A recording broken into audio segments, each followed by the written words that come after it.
आज तेलांग ब्लॉक रो कल्याणपुर उच्च विद्यालय 69तम वार्षिक उत्सव पालन करा जाउथिला।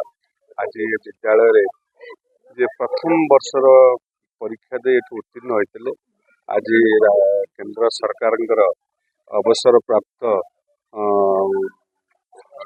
स्वराष्ट्र विभाग डायरेक्टर थिले जहाँ आम सौभाग्य आज से पिला पाखे आसिक उपस्थित रहिले स्कूल पुराणा दिन स्मृति एवं ये विद्यालय पाठ पढ़ी सी आज जो पहुँची थे सी आज पिला पाखे खाता बही किसी पिला बंटन कले से आज ये कार्यक्रम वार्षिक स्कूल उत्सव ये विद्यालय को जो मैंने गढ़ी तोली आज की पाखापाखि 65-70 वर्ष 1970 मसीहा 68-70 मसीह ये अंचल जो गुरुजन माने कल्याणपुर मोर मुरई माने सम्मानास्पद नेतृत्व माने जो दूरदृष्टि चिंता करी ये विद्यालय टी आरंभ करते आज 69 वर्ष पहुंची। ये 69 वर्ष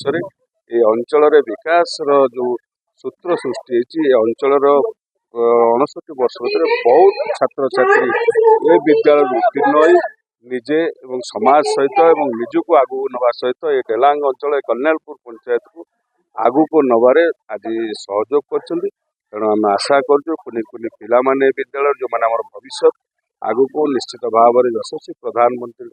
विकसित राष्ट्र जो लक्ष्य रही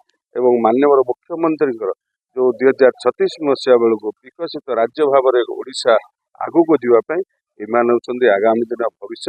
और आशा विश्वास निश्चित भाव में समस्त सहयोग विद्यालय उन्नति सहित डेलांग अंचल विकास। कल्याणपुर उच्च विद्यालय आज आम विद्यालय वार्षिक उत्सव अनुष्ठित होता। आम विद्यालय आज आम सौभाग्य आमर महामहिम विधायक आशित कुमार पट्टनायक आम पाखे उपस्थित थे। आमर पुरातन छात्र संसद सभापति संपादक तथा आम अंचल विशिष्ट शिक्षा चक्रधर बेहेरा आमर विद्यालय सीआरसीसी आम क्लस्टर सीआरसीसी आम सार आम पाखे अच्छा समस्ते आम अनुष्ठित आम आज सम्मिलित हो आज सुंदर कार्यक्रम टे समस्त पाखे धन्यवाद दूचे एवं मो पिला भविष्य कामना करम विधायक पाखे दाबी रहा आमर विद्यालय स्थायी प्रधान शिक्षक ना प्रधान शिक्षक आम विधायक अनुरोध कर आमर वर्षा टिके आमर विद्यालय